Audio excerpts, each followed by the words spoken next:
Sir వీళ్ళ దగ్గర ముఖ్యంగా వంగలపూడి అనిత గారి దగ్గర, చంద్రబాబు నాయుడు గారి దగ్గర, పవన్ కళ్యాణ్ గారి దగ్గర జగన్మోహన్ రెడ్డి గారి మీద వేలు చూపించడానికి ఒకటి కూడా కారణం లేదు. యాక్చువల్లీ జగన్మోహన్ రెడ్డి గారి మీద వేలు తల్లి చెల్లి రెండు కారణాలు ఉన్నాయి కదా. ఏంటి సార్? ఆ రెండు బాగా రోజు అదే చెప్తున్నాను. జగన్మోహన్ రెడ్డి గారు ఈ తప్పు చేశారు అని చెప్పడానికి ఒక్కటంటే ఒక్క తప్పు కూడా లేదు. 1,00,000 కోట్లు అన్నారు. ఆ 1,00,000 కోట్లు 500-400 కోట్లకి వచ్చింది. అది కూడా ఏంటి, రాబోయే రోజుల్లో ఆటోమేటిక్ గా అది అప్పులాగా అనుకోండి, అది తీరిపోతుంది. ఆ నిజం ప్రజల మధ్యలోకి వచ్చేసింది, ప్రజలకు తెలిసింది. ఇప్పుడు ఏం చేస్తున్నారు అంటే, జగన్మోహన్ రెడ్డి గారి మీద ఏం వేలు చూపిస్తామో, ప్రజలకి మంచి చేశాడని వేలు చూపిస్తామా, ప్రజలకి ఏ రోజు ఏ నాయకుడు చేయనటువంటి డైరెక్ట్ డీబీటీ ద్వారా ప్రజల అకౌంట్లోకి డబ్బులు పంపించాడని చెప్పాలా? ఏం చెప్పడానికి లేదు. కాబట్టి ఏం చేస్తున్నారు, తల్లి చెల్లి తల్లి చెల్లి తల్లి. కానీ ఒక విషయం సార్, జగన్మోహన్ రెడ్డి గారి సంస్కారం ఏంటి? ఆ సంస్కారం అంటే ఏ రోజు కూడా ఆయన తన టెంపర్మెంట్ ని లూజ్ చేయాలి. ఇంత దారుణంగా మాట్లాడుతున్న వంగలపూడి అనిత గారి గురించి ఏ రోజు ఆయన కాదు, మీరైనా సరే నేనైనా సరే ఎప్పుడు మనం ఆమె గురించి తప్పుగా మాట్లాడలేదు, ఆమె కుటుంబం గురించి కూడా మాట్లాడలేదు. అది మా సంస్కారము, మా సంస్కారంలో మేము ఉంటాం. కానీ మీరు కుసంస్కారులు ఈ రోజు కనిపిస్తున్నది. మీరు మాట్లాడితే తల్లి చెల్లి అంటారు. చివరిగా ఒక చిన్న మాట సార్, రాజయ్యపేట నిజం సార్, ఈ ఒక్క మాట నేను చెప్పాలి. అక్కడ ఉన్నటువంటి మత్స్యకార సోదరులు సోదరి మనలకి నిజంగా దండం పెట్టాలి. వాళ్ళు ఒక హోం మంత్రిని రోడ్డు మీద నిల్చుండబెట్టారు.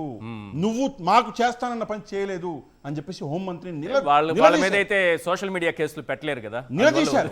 సార్ కేసులు పెడితే నెక్స్ట్ ఓటేయారు సార్, ఓటేయకపోతే డైరెక్ట్ గా అదే నేను అనేది, ఏదో కేసు పెట్టేద్దాం అనుకుని సోషల్ మీడియా అది కూడా జరుగుతుంది. పోలీస్ అంటే కొంతమంది అంటున్నారు పోలీసు బెదిరిస్తున్నారంట, అది నిజమా కాదు? శేఖర్ రెడ్డి గారు కన్క్లూడ్ చేయండి సార్ ప్లీజ్. సార్ రాష్ట్రంలో ఎమ్మెల్యేలందరూ కూడా మైనింగ్ దగ్గర నుంచి సార్ చివరికి కాంట్రాక్ట్ల వరకు మొత్తం వసూలు చేసుకుంటూ బెదిరింపు దూరంలో ఉన్నారు సార్. లోకేష్ గారేమో రెడ్ బుక్ పేరుతో ప్రత్యర్థులు ఎలా వేధించాలి అని చూస్తున్నారు సార్. చంద్రబాబు నాయుడు గారేమో ఆకాశంలో మేడలు కడతా ఉన్నారు సార్. పవన్ కళ్యాణ్ గారేమో సినిమా షూటింగ్ లో బిజీగా ఉన్నారు సార్. ఇక వంగలపూడి అనిత గారేమో జగన్మోహన్ రెడ్డి గారిని వ్యక్తిగతంగా విమర్శించడంలో బిజీగా ఉన్నారు సార్. కానీ పోలీసులు మాత్రం ఈ రోజు పోలీసింగ్ అనేది చితకలు పడిపోయింది సార్. రౌతు మెత్తనైతే గుర్రం కుంటికాల మీద కూడా పరిగెత్తుద్దంట సార్. ఆ విధంగా వంగలపూడి అనిత గారి అసమర్థత అనేది ఖచ్చితంగా ఈ రోజు పోలీసింగ్ వ్యవస్థ మొత్తం దారి తప్పింది సార్. సార్ మీరు గమనించారో లేదు సార్, రాష్ట్రంలో 2024 జూన్ నుంచి నేటి వరకు జరిగినటువంటి అన్ని క్రైమ్స్ లో majority crimes Telugu Desam party Janasena వాళ్ళే చేస్తున్నారు సార్. మెజారిటీ క్రైమ్స్ అధికారం అండగా వాళ్ళ కార్యకర్తలే చేస్తున్నారు సార్. చివరిగా మాట సార్, వీళ్ళు ఏ స్థాయికి వెళ్ళిపోయారంటే వీళ్ళందరూ వీళ్ళ పనులు చేసుకుంటుంటే ఆఖరికి మీరు పండగ అని అన్నారు కాబట్టి చెప్తున్నాను సార్.